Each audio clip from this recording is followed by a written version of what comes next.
Kenapa orang yang terkena kanker kok badannya kurus drastis ya? Baik, secara garis besar penyebab badan kurus pada orang kanker ini sama dengan penyakit lainnya, yakni asupan nutrisi yang menurun drastis karena penurunan nafsu makan, karena reseptor lidah berkurang, karena gangguan pencernaan, ataupun karena metabolisme dan imunitas tubuh yang menurun, dan juga karena efek obat-obatan atau kemoterapi. Namun, pada kondisi orang kanker, badan kurus kering ini diperparah karena proses pertumbuhan kanker itu sendiri, yakni proliferasi sel, angiogenesis sel, dan metastasis sel kanker.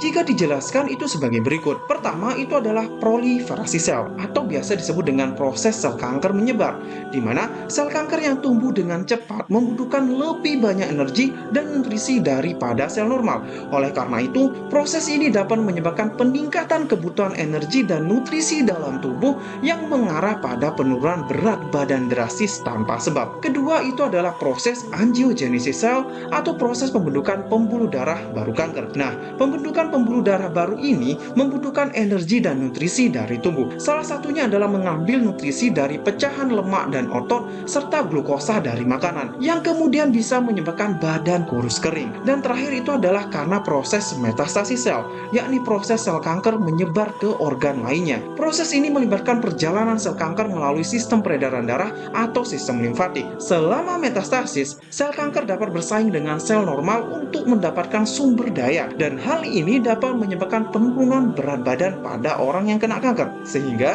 dapat disimpulkan, kehilangan lemak dan otot yang menyebabkan kurus kering ini dikarenakan sel kanker sangat aktif dan menggerogoti tubuh pasien, di mana sel kanker mengambil zat pada otot dan makanan yang masuk untuk kebutuhan energi mereka agar terus tumbuh dan menyebar yang akan merusak organ penting tubuh lainnya. Oleh karenanya, jika Anda atau saudara Anda saat ini dalam proses terapi kanker atau tumor, maka hal yang perlu diperhatikan adalah selalu menjaga pH atau kadar keasaman tubuhnya di atas 7,4, yakni dengan memperbanyak konsumsi sayuran organik, buah organik, dan air alkali macam pristine water, Indomaret pH 8+, dan juga jangan lupa menghindari gula, menghindari daging merah, tepung-tepungan, makanan tinggi lemak, dan lain sebagainya. Yang kedua itu adalah Anda perlu membatasi radikal bebas yang masuk ke dalam tubuh, yakni hindari paparan rokok, polusi udara, pestisida, zat kimia makanan macam pengawet, perasa, pewarna, dan lain sebagainya. Dan yang terakhir adalah melakukan proses terapi